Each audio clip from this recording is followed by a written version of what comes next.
আসসালামু আলাইকুম রহমতুল্লাহি ওবারাকাতুহ। আজকে কিছু ভিডিও ফুটেজ দেখে আসলে খুব খারাপ লাগলো এবং মনে প্রশ্ন জাগলো। আমরা বিগত সরকারের যে ফ্যাসিস্ট পুলিশ বাহিনীর যে আচরণ এবং পুলিশ বাহিনীর অগ্রভাগে তাইকা ছাত্রলীগ যুবলীগের গুন্ডারা যেভাবে অধিকার বঞ্চিত মানুষদেরকে যেভাবে নিপীড়ন করতো রাজপথে, তারই একটু নমুনা আজকে আমরা দেখলাম যে আজকে আহলে সুন্নাতুল জামাতের যে অবরোধ ছিল, যেটা ধারাবাহিকভাবে কয়েকদিন ধরেই আন্দোলন চলছিল এবং এই তারই ধারাবাহিকতা আজকে অবরোধের দিন ছিল এবং তাদের যে একজন নিরীহ ইমাম মাওলানা রইসুদ্দিন সাহেবকে মব জাস্টিস নামে অত্যন্ত নির্দয়ভাবে হত্যা করা হয় এবং এই হত্যার বিচার চেয়ে এবং হত্যাকারীদের দ্রুত গ্রেপ্তারের দাবিতে তারা আজকে অবরোধ করছিলেন।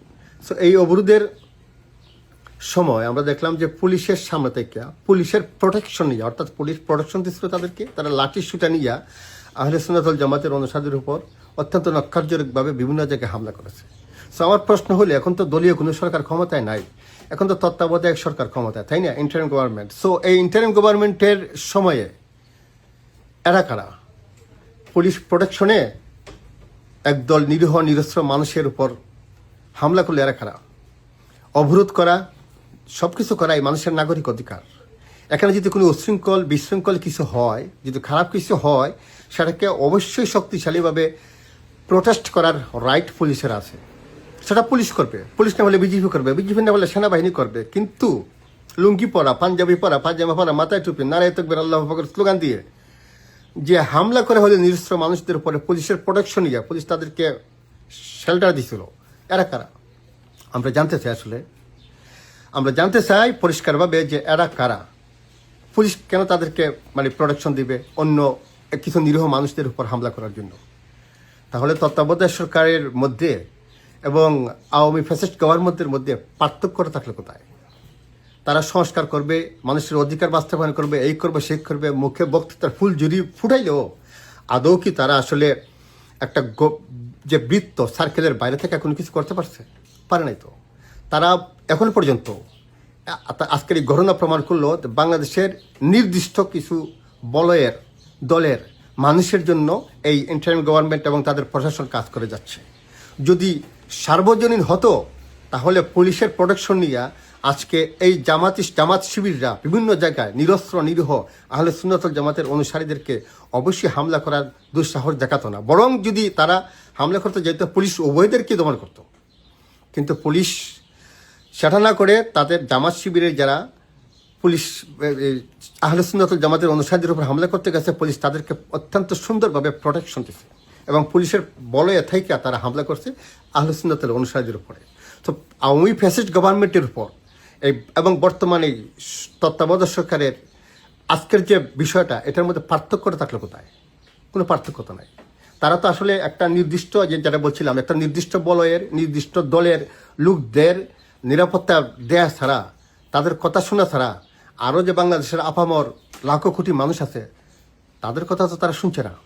যদি শুনতই তাহলে একটা নিরীহ মানুষকে, একেবারে নিরীহ একজন ইমামকে মব জাস্টিস নামে সাজানো নাটক সাজিয়ে হত্যা করার পর আজকের দিন পর্যন্ত অপরাধীরা গ্রেপ্তার হয় না কেন? সে কি দেশের বাংলাদেশের নাগরিক না? মাওলানা রইসুদ্দিন এদেশের নাগরিক না? মাওলানা রইসুদ্দিনের বিচার চাওয়ার অধিকারে, তার পরিবারের বিচার চাওয়ার অধিকার এই বাংলাদেশে নাই? বাংলাদেশে কি কোনো নাগরিকের কোনো ক্লাসিফিকেশন আছে যে first class, second class, third class? যে ফার্স্ট ক্লাস নাগরিকদের অধিকার এটা, সেকেন্ড ক্লাস নাগরিকদের অধিকার, থার্ড ক্লাস নাগরিকদের অধিকার এটা, নাকি সার্বজনীন? যদি সার্বজনীন অধিকারটা যদি সার্বজনীন সমান হয়ে থাকে, তাহলে রইসুদ্দিনের ক্ষেত্রে এই বৈষম্য কেন? বৈষম্য বিরোধী আন্দোলন ঘটিয়ে আমরা যে বাংলাদেশ পেলাম, সেখানে তো আমরা বৈষম্য যে শব্দটা লাইগা আছে আমাদের জাতির সাথে, সেটা দূর হলো কোথায়? সেটা তো দূর হলো না। আজকে আমরা দেখলাম হাসনাত আবদুল্লাহর এই সামান্য কিছু আহত হয়েছেন, তাৎক্ষণিকভাবে যারা হামলা করছে তাদেরকে গ্রেপ্তার করা হয়েছে, তাকে সর্বোচ্চ নিরাপত্তা দেওয়া হয়েছে, তাকে সেফটি থেকে শুরু করে ট্রিটমেন্ট থেকে শুরু করে সব ধরনের ফ্যাসিলিটিস তাকে দেওয়া হয়েছে। হাসনাত আবদুল্লাহ যেমন বাংলাদেশের নাগরিক, মাওলানা রইসুদ্দিনও বাংলাদেশের নাগরিক হিসেবে অধিকারটা সবারই তো সেম, তাই না? এটাই তো বৈষম্য বিরোধী আন্দোলনের মেইন স্লোগান ছিল, মেইন থিম ছিল তো এটাই। তো এটা যদি হয়ে থাকে তাহলে এখানে এই ধরনের এই ধরনের এই দ্বিমাত্রিক আচরণ কেন? এটা কেন? এটা কেন হবে? কেন মাওলানা রাসুদ্দিনের আসামিদেরকে গ্রেপ্তার করতে, আন্দোলন করতে হচ্ছে, অবরোধ করতে হচ্ছে? উপায় আমরা এটা আসলে জানতে চাই। আসলে আমার যেটা মনে হয়, আমরা যেটা শুনে আসছিলাম যে এতদিন, যে এই ইন্টারিম গভর্নমেন্ট আসলে তলে তলে জামায়াতে ইসলামীর কথা ছাড়া তারা চলে না। জামায়াত ইসলামীর যে রোড ম্যাপ দিচ্ছে তারা সে অনুযায়ী কাজ করতেছে। সেটাই তো প্রমাণ পেলাম আমরা আজকে। যদি এই ইমাম রইসুদ্দিন জামায়াত ইসলামের কোনো লোক হইতো, এতদিনে অবশ্যই তার যথাযথ বিচারের ব্যবস্থা করা হইতো। কিন্তু এই বেচারা নিরীহ মানুষ, কোনো শক্তিশালী রাজনৈতিক প্ল্যাটফর্মের কোনো লোকও না, তাকে হত্যা করা হইল।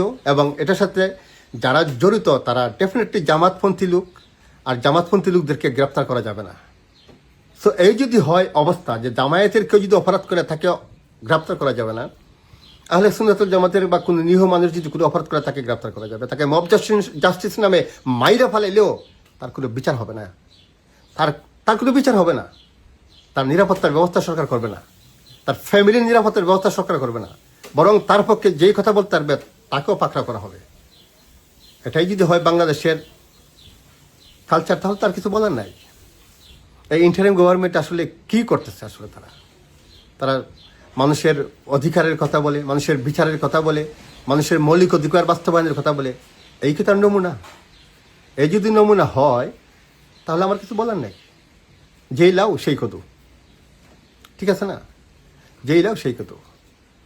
সো আমরা আশা করব যে আসলে জাতির সামনে এটা ক্লিয়ার করবেন প্রশাসনের লোকরা, যে পুলিশ প্রোটেকশনে কারা আহলে সুন্নাতুল জামাতের অনুসারীদের উপর নগ্ন হামলা করেছে লাঠি সুটা নিয়ে, এবং মাওলানা রইসুদ্দিনের বাংলাদেশে বিচার চাওয়ার অধিকার কেন নাই, এটা আমরা জানতে চাই।